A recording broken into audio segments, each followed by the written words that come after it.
Hi, Deb.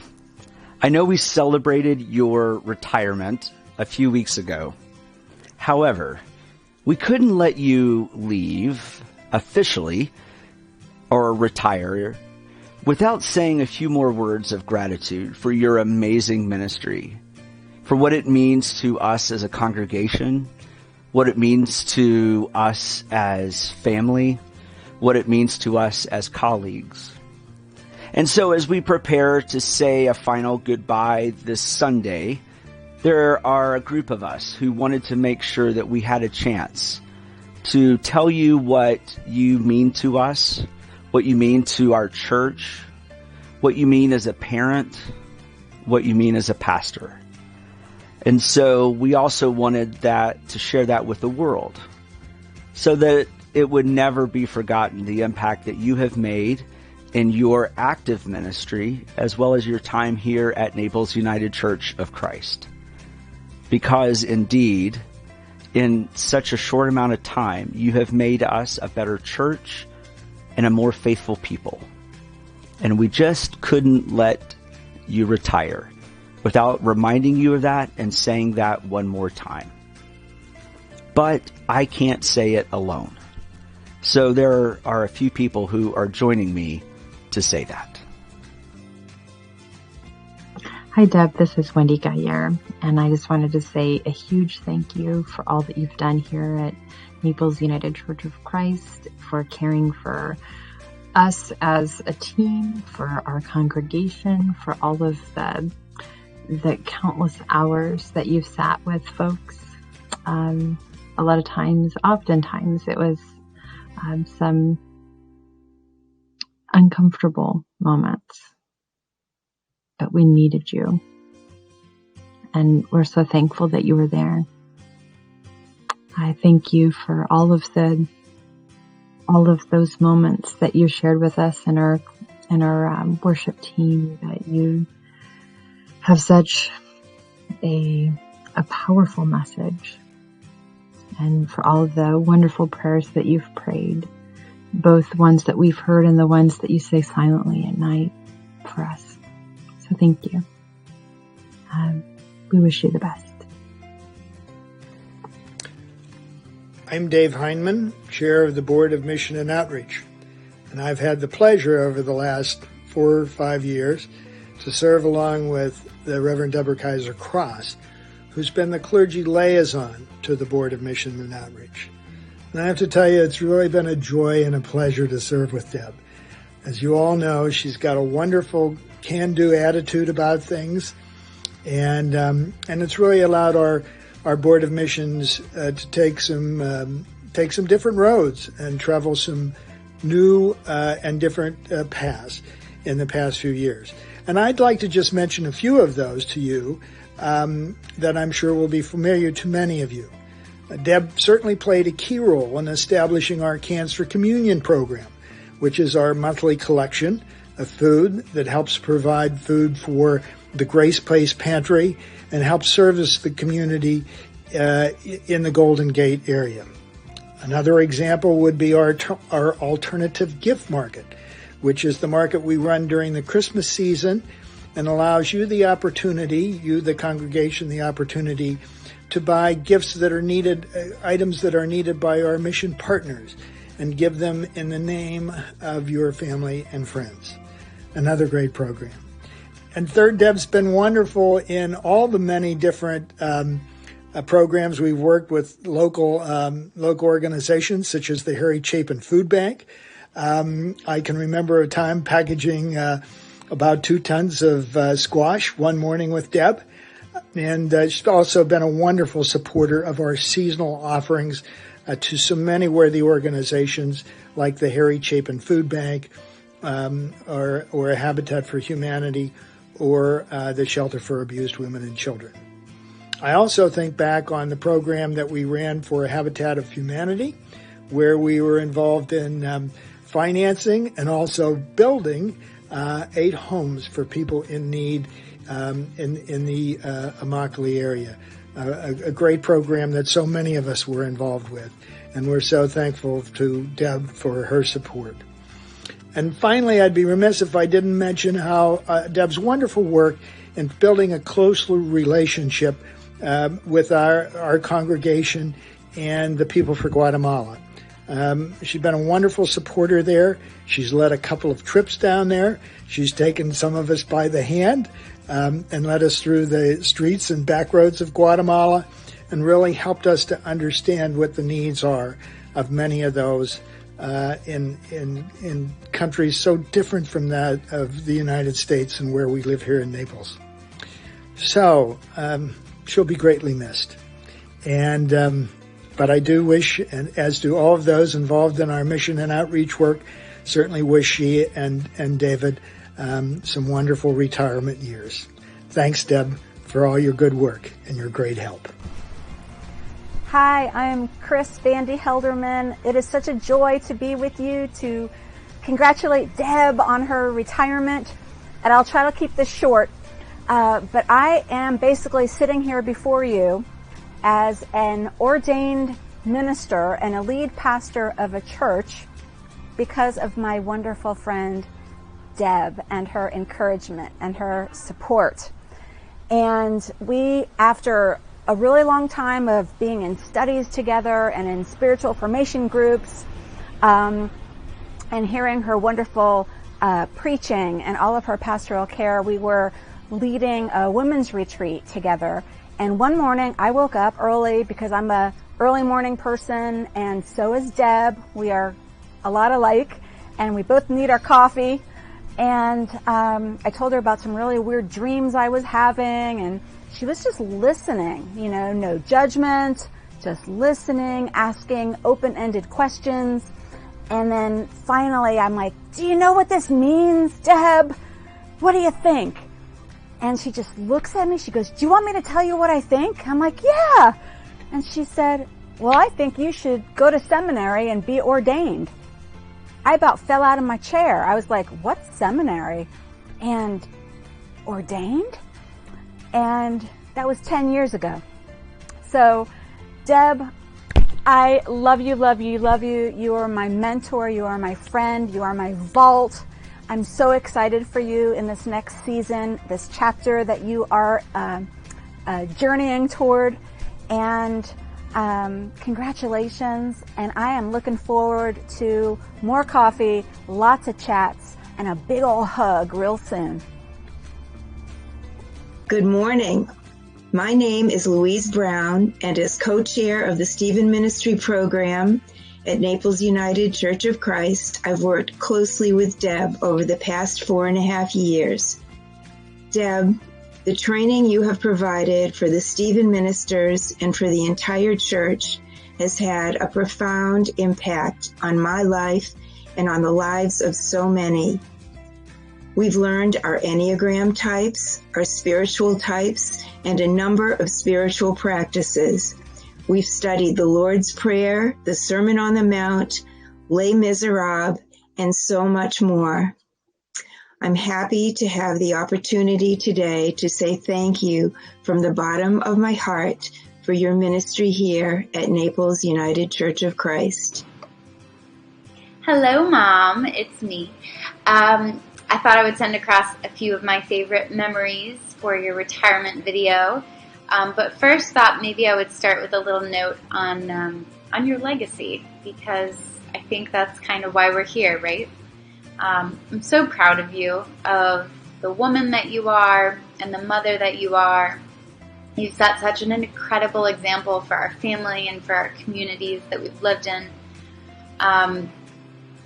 Growing up, I always thought it was really cool that my mom was one of the only women pastors that I knew, and I still think it's an incredible thing that you were able to trailblaze and knew so clearly what you wanted at such a young age. It's an incredible example for so many women to challenge barriers and just pursue what they want. And I think you're a testament to how powerful ministry can be in an authentic way. I'm really proud of having a mom and a dad, but today's about you, who really exemplify authentic leadership. knowing that you can come who you are, making safe space for other people. I mean, I think your legacy was so clear to me when I reached out to those congregations and asked for letters about, you know, your service and what it meant to them. And the overwhelming amount of responses I got about you and Dad is just such beautiful, tangible gift of all of the lives you guys have touched. And how many people get that at the end of their careers? It's a pretty amazing thing. One of my favorite memories, I suppose, was, so I traveled a lot, starting really in college, and my mom used to put these little Post-it notes. She would hide Post-it notes in my luggage every trip that I went on. They were inspirational quotes or just sweet words or musings, thoughts. And throughout my travels, I would just open up a sock and you know, find something from my mom. And it was this incredible thing to always have a piece of home with me and a piece of her heart with me. I could go on for a very long time, but really, I'm just so proud of you, Mom, and I'm so happy for you.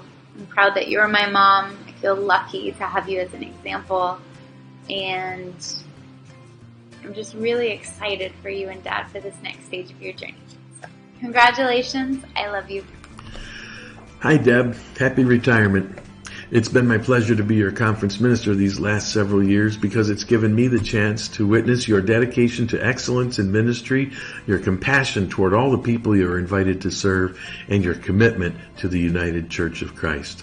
I wish you a joy-filled retirement and pray that all manner of things will be well as you move into a time of celebration. Hi, Deb. There's so much that I want to say to you and so little time. It really is bittersweet at this time of transition. My prayer for you is that you have a joy-filled retirement, surrounded by the people you love, your family, Ann, Chad, Avery and Easton, Sarah and Michael, of course, by your cherished colleagues, and by your friends, which I hope include me. You have meant so much to me personally. You are my pastor, a partner with lay ministries, but more importantly, my friend. You said you got the first inkling that you were called, that you were chosen as a young woman. But I believe God planted that seed even before you were born, and it just matured and was nurtured by those who loved you. The classes you taught were so meaningful to me, all of them. The prayer, spiritual practices, but the most important one to me was the Enneagram. You know I loved both of those classes. And you know that one of my challenges is being vulnerable. You know I hated to be vulnerable. I saw it as a sign of weakness. But as you recounted the story of your mom and the last weeks of her life, you demonstrated to me your vulnerability, and therefore I felt it was okay to be vulnerable too. So I recounted the story of my mom, and during that class I cried, I wept. And you said to me, I'll never forget, you said to me, your mom knows now how much you loved her, and that it was really okay to be vulnerable. So I am truly grateful to you, Deb Kaiser Cross, for our relationship and hope that it can continue as we each travel on our separate journeys. I'm Lois Warner. And I'm Ken Warner. And we're here all the way from Guatemala to wish you the very best in your retirement. But Deb, we're going to miss you. But now remember, we loved you and we will always love you. And I wanted to bring a great memento from your trip last time when you were in Guatemala with us. But remember... Well, Deb, one thing we learned with all the good times we had down there, what happened in Guatemala stays in Guatemala. Hey, we love you, and we wish you the best. And we will see you again in Guatemala. Thank you. Hi, Naples UCC. My name is Ann Costello, and I am Deb and David's daughter. And I am the proud wife of Chad and proud mom of Avery, who is 3, and Easton, who is 1. And I just want to thank everybody for making Naples UCC feel like so much of a home over the last couple of years as my parents have pastored there. You are truly a unique and loving and affirming congregation, and it is so apparent in all the work you do in your community and in the church. And I'm grateful that that was the last stop on my parents' journey before retirement. Mom, I love you. I am so proud of you and the legacy that you've created in your work and as your child. I can say I think as a pastor's kid, there's not many more professions your parents can take that profoundly influence you than that. And you guys did, but in the best possible ways. I know that I ran around and was crazy for a little while, but I will tell you that the leadership roles that you and Dad took on, and watching you guys and watching your poise and your grace and your strength and your compassion for everybody, both in ministry and in counseling, has had I've already used this word, but a profound impact on my life. And I'm so grateful for you and all of the gifts that I've learned from you. And I can't wait for retirement and to spend more time with you, and for you to be able to spend more time with Chad and Avery and Easton and I together too. So cheers to retirement, Mom. I love you. Even before I joined the staff, I had the privilege of teaching classes and leading groups with Deb. These were rich opportunities to get to know her as well as the church members and friends who participated. What we all learned was that Deb is a gifted teacher, a careful listener, a thoughtful leader, and a deeply spiritual woman with a generous heart for helping others to grow in their relationships to one another and to God. Deb, thank you for being an awesome colleague, loyal team member, accomplished mentor, and cherished friend. Thank you for your ministry of teaching, praying, and preaching, and caring for individual church members as well as the church as the body of Christ. Thank you for all the time we spent listening and learning, laughing and crying, eating and drinking, walking and talking, planning and praying and growing together. May God bless the next chapter of your life, even as God will, I know, continue to use you to bless others. And finally, I want to add my words and voice to the chorus of voices. I've had a few chances, Deb, to say thank you personally and publicly, but I do want to say how grateful I am to you as a colleague, as a friend. You've helped me grow in remarkable ways, and in ways perhaps you may not understand for a long time. Perhaps in ways I won't understand for a long time. But the ways that I do know and the ways I do understand, I am so profoundly grateful. I will miss you dearly.